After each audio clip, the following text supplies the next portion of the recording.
Bismillahirrahmanirrahim. Assalamualaikum warahmatullahi wabarakatuh. Anak-anak sekalian, alhamdulillah segala puji bagi Allah yang telah melimpahkan kita karunia-Nya sehingga kita dapat merasakan nikmatnya kemerdekaan. Merdeka. Ya, baru saja anak-anak kita merayakan kemerdekaan negara Indonesia ya, tepatnya pada tanggal 17 Agustus. Nah, anak-anak sekalian, meskipun pada saat ini kita tidak dapat merayakan kemerdekaan seperti tahun sebelumnya, misalnya dengan lomba-lomba dan sebagainya karena pandemi, bukan berarti kita tidak harus bersyukur ya. Kita tetap wajib bersyukur. Kenapa? Karena sebagian orang-orang di luar sana masih belum dapat menikmati kemerdekaan. Contohnya adalah teman-teman kalian di negara Palestina. Jangankan buat belajar, mereka untuk tidur dengan nyenyak saja susah. Bagaimana tidak? Karena hampir tiap hari mereka dijatuhi dengan bom seperti itu ya. Maka kita doakan semoga negara Palestina, teman-teman kalian di sana juga bisa merasakan nikmatnya kemerdekaan seperti yang kita rasakan pada saat ini. Nah, anak-anak sekalian, betapa perjuangan para pejuang itu luar biasa ya. Tidak hanya mengorbankan harta benda, namun juga bahkan mereka harus merelakan nyawa seperti itu demi kemerdekaan yang kita rasakan seperti ini. Nah, untuk membalas jasa-jasa pahlawan, kita harus mengisi kemerdekaan ini dengan sebaik-baiknya. Bagaimana caranya Ustazah? Kita tidak perlu seperti anak-anak Palestina yang mungkin seumuran kalian, bahkan di bawah kalian ya umur usianya, yang harus megang batu seperti itu dan harus menantang tank-tank musuh seperti itu, padahal senjata mereka hanya batu. Lalu bagaimana? Apakah kita harus wamil saja? Atau wamil ya? Ya, pada tahun itu ahwat pastinya. Wamil adalah wajib militer. Nah, seperti negara Korea misalnya gitu ya. Oke, tidak hanya Korea sebenarnya. Wamil itu dilakukan di beberapa negara yang melaksanakannya, misalnya saja Turki, Emirat Arab. Kalau di Asia itu misalnya negara Thailand atau Filipina juga ya. Nah, syukurnya Indonesia tidak ada wamil. Kenapa saya bilang bersyukur? Karena wamil itu bukanlah hal yang mudah pastinya. Harus meninggalkan keluarga berapa bulan, bahkan sampai bertahun-tahun seperti itu. Lalu bagaimana Ustazah? Nah, dengan cara melaksanakan amanah. Nah, kalian mendapatkan amanah yaitu wajib belajar selama 9 tahun oleh pemerintah ya. Dengan menjalankan ini, dengan melakukan wajib belajar 9 tahun, kan akan dituntut juga hal-hal lainnya. Apakah hanya menyimak materi di guru saja? Tentunya tidak. Kalau hanya itu, lalu bagaimana Ustazah mengukur bahwa kalian sudah menguasai materi yang Ustazah berikan? Kan? Dengan apa Ustazah mengukurnya? Tentunya dengan memberikan tugas. Nah, setelah itu akan Ustazah nilai seperti itu. Nah, anak-anak sekalian, terkait amanah tadi, menceritakan tentang kebudayaan yang ada di Jepang ya.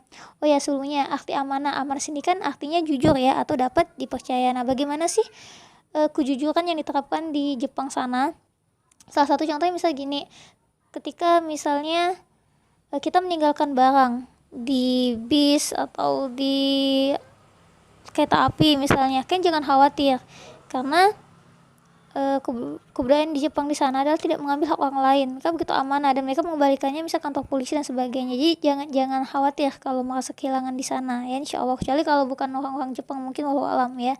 Tapi itu menjadi budaya bagi mereka, itu suatu budaya mereka. Nah, pertanyaan saja adalah bagaimana mereka yang notabene mereka bukan orang beriman, mereka bukan beragama Islam, hanya sebagian kecil yang beragama Islam di sana.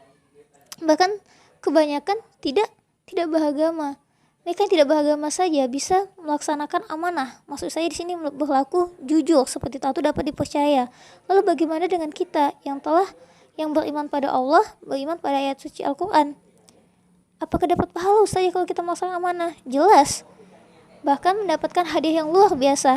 Surah Al-Mu'minun ayat 8, saya bacakan terjemahannya.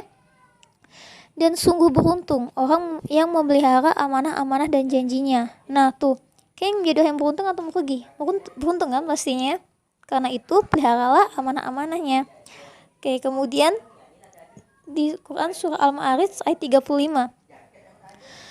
Orang-orang yang mempunyai kriteria tersebut akan dimuliakan di dalam surga dengan apa yang mereka dapatkan berupa kenikmatan yang tidak lekang dan bisa melihat kepada wajah Allah yang maha mulia tuh. Masya Allah. Nah, kita di dalam surga itu bisa melihatkan kenikmatan yang tidak lekang, mendapatkan kenikmatan tidak lekang, maksudnya tidak kekal ya atau abadi, dan bisa melihat kepada wajah Allah yang maha mulia.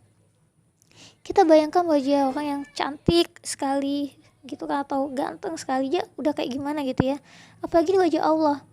Dan jangan samakan wajah manusia dengan wajah Allah, kita nggak bisa samakan, tentunya Allah itu beda ya, berbeda dengan makhluk seperti itu. Maksud saya di sini ini kiasan ya, dan kita bayangkan aja kalau ketika kita melihat yang apa ya, seorang idola yang kita idolakan aja yang gantengnya luar biasa, cantik luar biasa, wah gimana gitu, bagaimana dengan Allah seperti itu ya. Nah, tadi di sana di awal ayat dikatakan orang-orang yang mempunyai kriteria tersebut.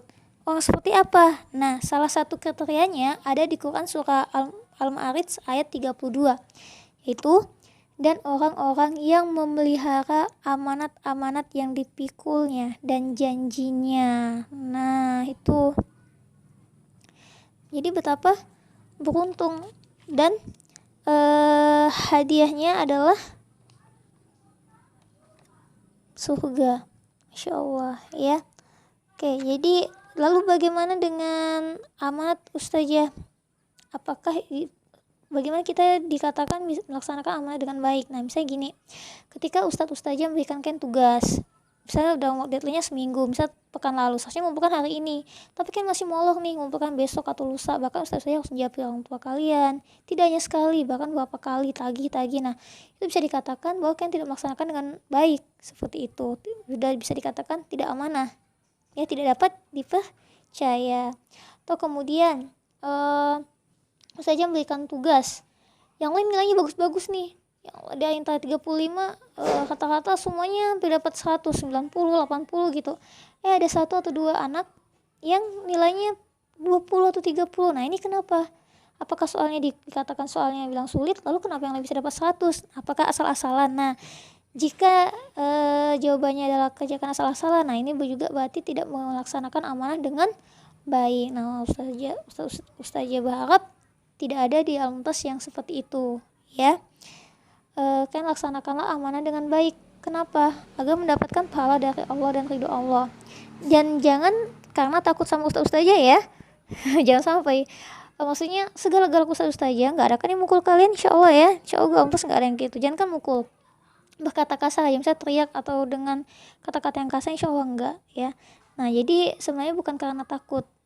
Saya usahakan mulai sekarang kalian melaksanakan amanah itu bukan karena takut sama ustazah ataupun agar mendapatkan nilai yang bagus, tapi niatkan karena Allah, sehingga apa yang kalian lakukan itu pahala. Ya Allah, saat ini misalnya gini, saat ini saya ingin mengerjakan tugas dari ustazah karena saya ingin mengharapkan ridhomu untuk melaksanakan amanah yang kau berikan agar saya termasuk orang-orang yang beruntung. Insya Allah seperti itu. Perbaiki niatnya dari sekarang ya anak-anak ya. Insya Allah sesulit apapun tugas yang diberikan, ketika kalian melibatkan Allah, maka itu semuanya akan menjadi mudah. Oke, baik anak-anak, insya Allah itu saya yang bisa saya sampaikan. Semoga apa yang saya sampaikan ini menjadi motivasi buat kalian dan tambah semangat belajarnya. Oke ya, saya lagi. Assalamualaikum warahmatullahi wabarakatuh. Allah pastikan bersamamu bila kau selalu bersamanya.